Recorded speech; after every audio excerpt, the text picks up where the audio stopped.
Hello everybody. Well, today is Thursday, which means that it is our day for science. So we are going to do a little bit more about natural phenomena today. So last week we learned about tornadoes when wind twists and turns. Today we're going to be learning about something that affects a much bigger area. We're going to be thinking about earthquakes. So this is when the earth, the ground underneath us, shakes. And I'll show you what happens. So first of all, we need to have a little think about the world. So you're probably familiar with this. This is the earth, the world where we stay. And we know that we live in Scotland, which is up here. But the whole earth works together.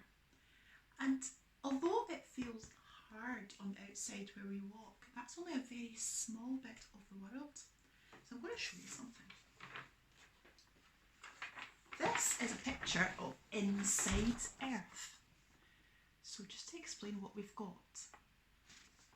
On the outside, the hard bit that we see, and also the water that's sitting on top of it, that is called the crust, the Earth's crust, just like a crust of bread.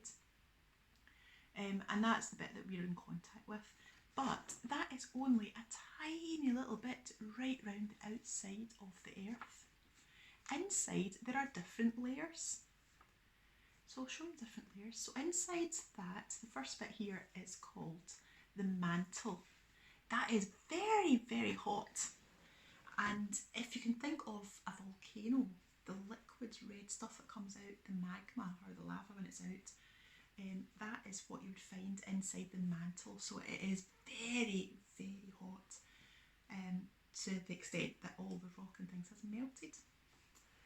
In a bit further, you've got the outer core, which is this kind of orange colour, and that's even hotter yet. And in the very centre is the inner core, all different bits. But apart from the big tough outer crust, the rest is really all quite liquidy.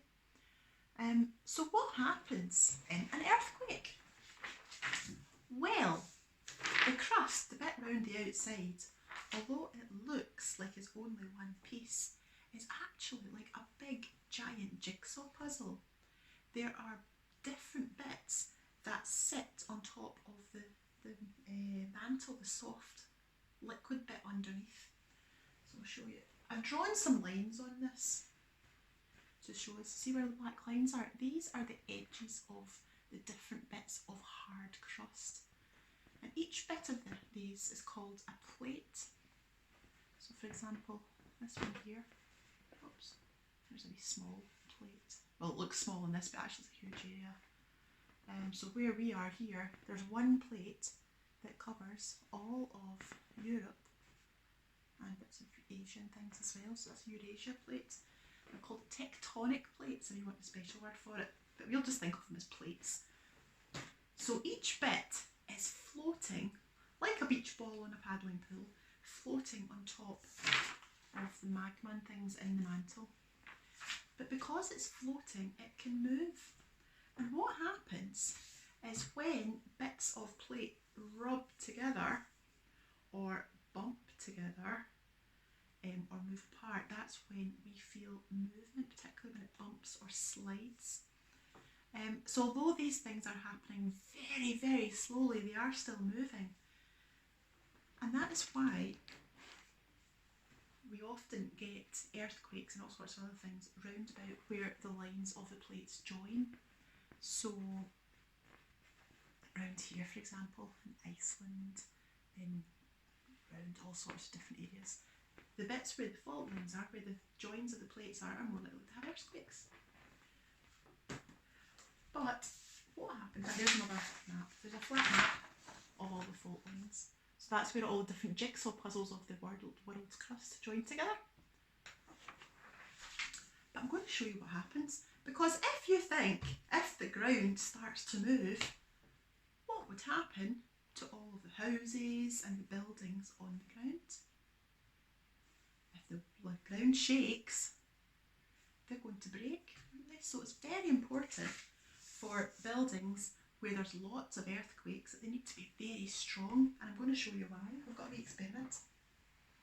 Here I have a big tray of wobbly jelly.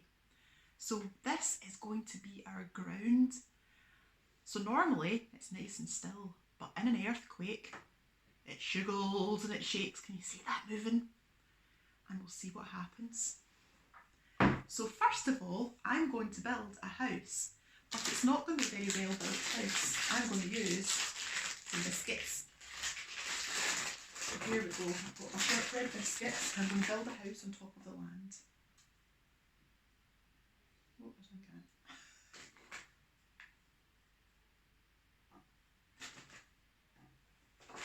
Okay, like a giant game of Jenga. Right, here we go.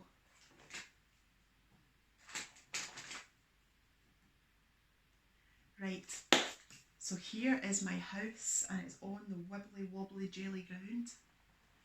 What do you think is going to happen when the earthquake starts?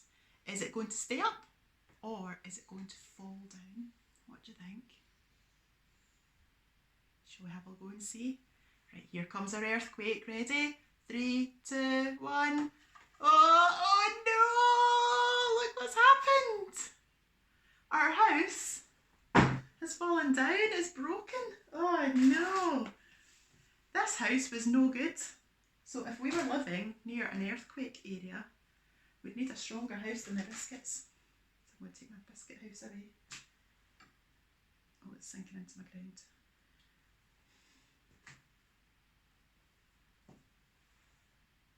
And a bit sticky. Right, next I have built a stronger house. I've built a house with Lego. So this house, it's really quite strong, it's stuck together and it's a lot stronger than my biscuit house. So what do you think will happen when the earth starts to shake under the Lego house? Do you think it will stay as a house or do you think it will break? Shall we have a go? There we go, here's our house on the ground. I'll bring it up. Right, are you ready? 3, 2, 1, go! Oh, it's shaking, it's wibbly wobbling, but the Lego house, it's not breaking. It's a strong house, it's well put together, which means it has survived the earthquake. Even a really big earthquake with lots of waves, oh, and it's still staying in place. So there we go. So, houses round about all these lines and buildings, they need to be very strong. They need strong Lego houses, or strong houses like our Lego, and not little houses like our biscuits. But that is the difficulty, because in places where there are lots of earthquakes, quite often a lot of the houses are little, so it causes problems when there is earthquakes and people get hurt. But that is earthquakes. I'm going to put a couple of little links in the description and send some things home for you to have a go, but you can have a look. But the one thing to remember in our sheet is the place where an earthquake starts is called the epicenter, middle, and it goes like big rings out from it. I'll use my jelly to show it again. So if you can see the jelly, if I start a shake in the middle, look what happens. It starts in the middle, it sends waves further out. See it again? Do you see it shaking out? So that's just like the earthquake works as well. So it starts in one bit, but the waves, the shaking, it spreads further and further out. As it gets further away, it gets less, so there's not as much damage. But right in the middle, in the epicentre, that's where it can cause a lot of damage. So I hope you enjoyed our jelly earthquakes. You could have a go at home, see if you can build a strong house. There's a challenge you can do if you like. Try and build yourself a really strong house with mini marshmallows and cocktail sticks and see if you can get a design that will stay up. If you don't have jelly, you can just use a baking tray and give it a good shake and see what survives. But that's a wee building challenge for you. Okay, so have lots of fun with your earthquakes and we will see you later. Bye bye.